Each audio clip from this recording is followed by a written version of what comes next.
Today is Thursday, October 24th, 2024.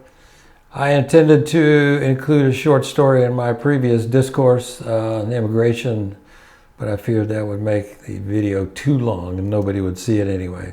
So here's part two. First though, I want to dig a little more into the data, and for starters, I need to revise my statement from the first video where I said the total immigration population is 77 million. I'm not sure how I arrived at that, but I think that number may be cumulative over the period of 1965 to 2022. I'll have to dig into that. Anyway, according to Pew Research, the total immigrant population in the U.S. is estimated at 47.8 million at the end of 2023. And this is corroborated by a report from the Immigration Research Initiative. So, where do most of these immigrants live? In 2022, most of the nation's immigrants lived in 4 states. California with 10.4 million, Texas 5.2 million, Florida 4.8 million, and New York 4.5 million. The chart here shows the estimated unauthorized immigrant population by state. As you can see, some of the reddest states like West Virginia, Montana, and South Dakota have the smallest unauthorized immigrant populations. And I don't see how immigrants are really a problem for these voters. The 6 states with the largest unauthorized immigrant population in 2022 were California, 1.8 million, Texas, 1.6 million, Florida, 1.2 million, New York, 650,000, New Jersey, 475,000, Illinois, 400,000. So the top 20 metro areas, you take a look at that, again, data from 2022, which most of this data is, there were about 29 million immigrants, or 63% of the foreign-born population that lived in just 20 major metropolitan areas. And no surprises here. The largest populations were New York, Los Angeles, and Miami metro areas. And most of the unauthorized immigrant population lived in these metro areas as well. So are these immigrants taking jobs from native-born Americans? And going back to Pew Research, what do they show? This is one of the big political issues of whether or not immigrants are taking jobs. So the recent data, this was published on October 18th, 2024, and this was a survey, and most U.S. voters say immigrants, no matter their legal status, mostly take jobs that citizens don't want, and you can see on the breakdown here of the responses to the questions. 3/4 of voters say undocumented immigrants fill jobs U.S. citizens don't want. And a smaller majority say the same about legal immigrants. So let me bring in Professor Scott Galloway. The U.S. population is aging, and in fact, we will need more workers. And in his book, Adrift, America in 100 Charts, let me show you this here. I don't know if that's going to show on the camera very well. Let me go from here. I can't, I'll just see if that focuses. Anyway, the chapter headline says immigrants are the original entrepreneurs.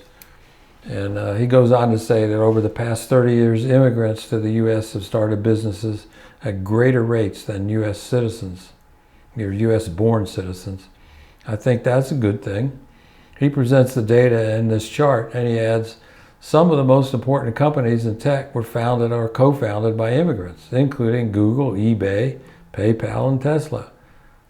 I encourage you to check out Scott Galloway, or Professor G, as he is also known. Here's a headline coming up from NBC News. It's, housing is a big issue, of course, and particularly the high cost of homes and rent. And this is the headline here, deporting illegal immigrants and will only exacerbate the problems.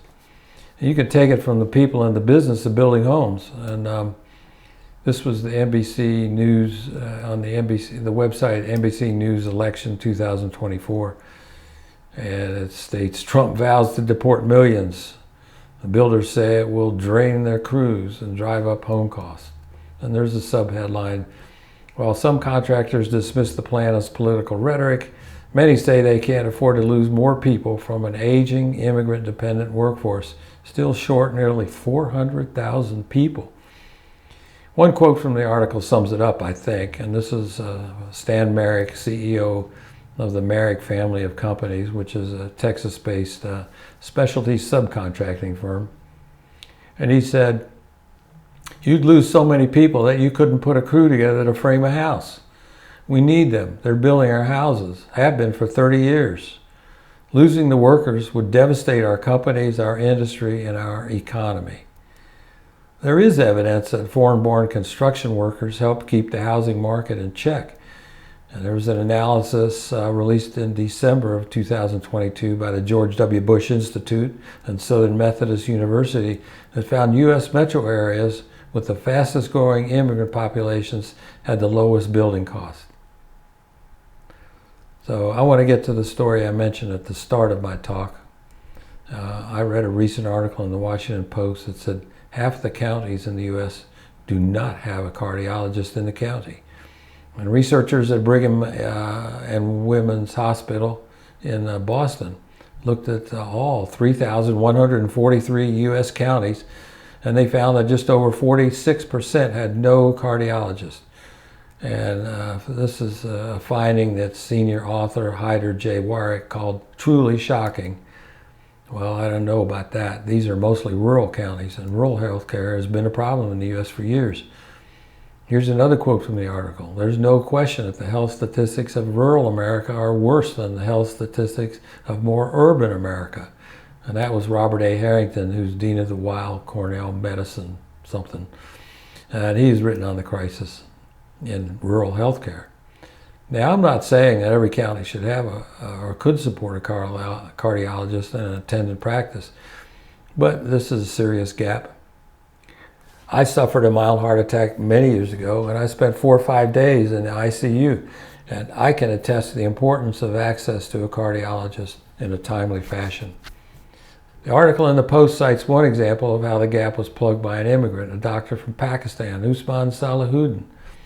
And I'm quoting the article here.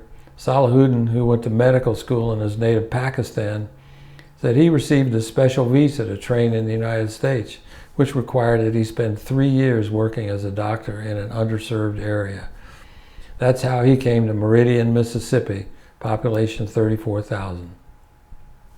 To his surprise, Salahuddin has stayed a year beyond when he could have left.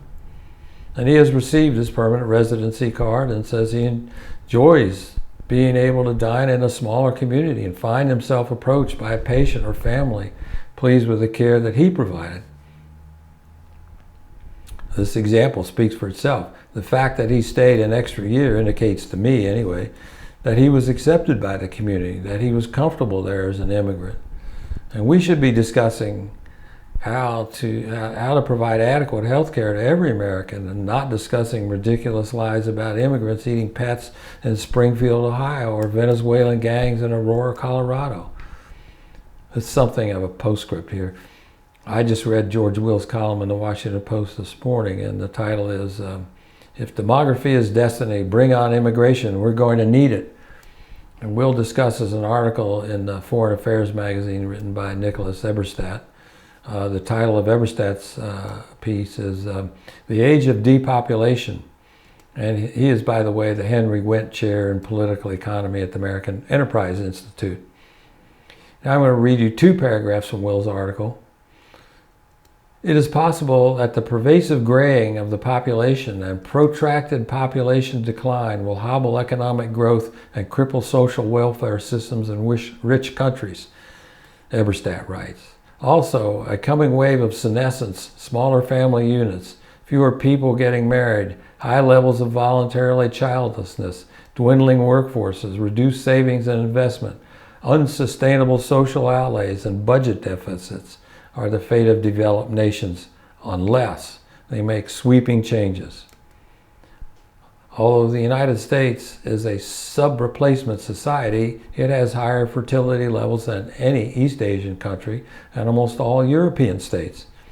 Eberstadt says, even more important, thanks to immigration, the United States is on track to account for a growing share of the rich world's labor force, youth, and highly educated talent. Of course, we can change that, or we can take advantage, and the choice is ours. Make sure you vote.